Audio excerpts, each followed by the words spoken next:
Sebelum kita memulai pembelajaran, marilah kita berdoa bersama-sama. Doa mulai. Bismillahirrahmanirrahim. Rabbi zidni ilman warzuqni fahman.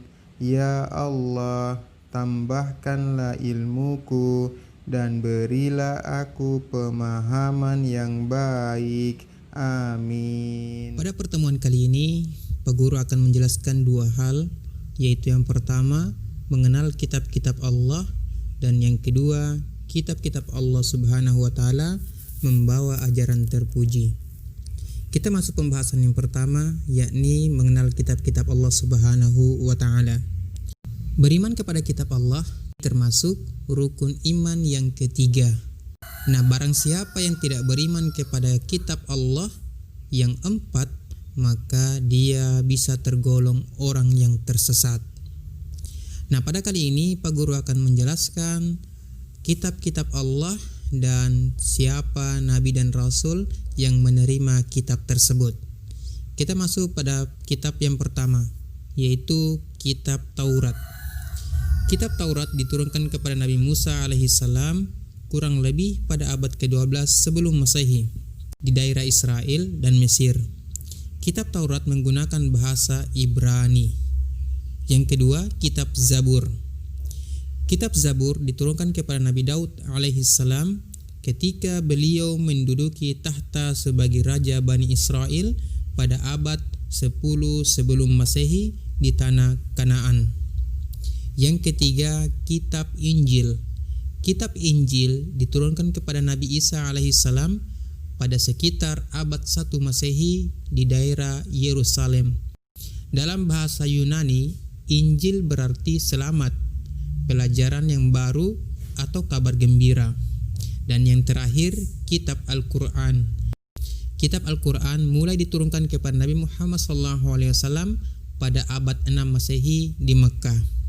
Peristiwa turunnya ayat Al-Quran atau dikenal dengan Nuzul Quran terjadi pertama kali ketika Nabi Muhammad SAW menyendiri di Gua Hira atau di Mekkah. Turunnya Al-Quran menandai awalnya diangkat Nabi Muhammad SAW sebagai Rasulullah atau utusan Allah. Usia beliau pada saat itu genap 40 tahun. Al-Quran terdiri dari 114 surah, terbagi dalam 30 juz dan 6.236 ayat. Al-Quran diwahyukan selama 22 tahun, 2 bulan, dan 22 hari. Al-Quran menyempurnakan seluruh hukum-hukum Allah Subhanahu wa Ta'ala yang terdapat dalam kitab-kitab yang diturunkan sebelumnya.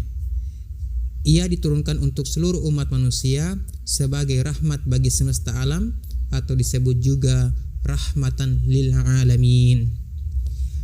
Pembahasan yang kedua, kitab Allah Subhanahu wa Ta'ala membawa ajaran terpuji.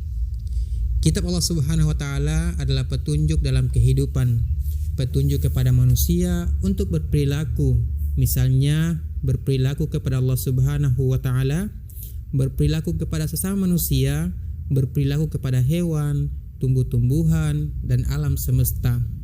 Bahkan berperilaku untuk diri sendiri, misalnya selalu bersih, makan minum dengan teratur, dan tidak boleh menyiksa diri.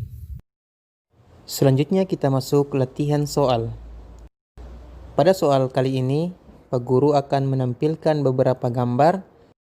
Silakan anak-anakku menebak maksud dari gambar yang Pak Guru akan tampilkan.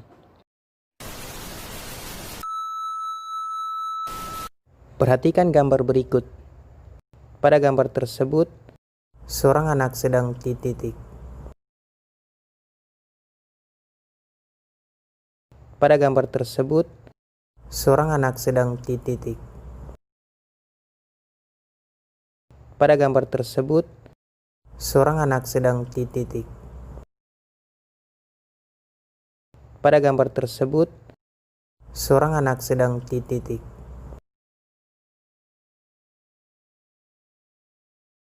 Pada gambar tersebut, seorang anak sedang titik. Selamat mengerjakan.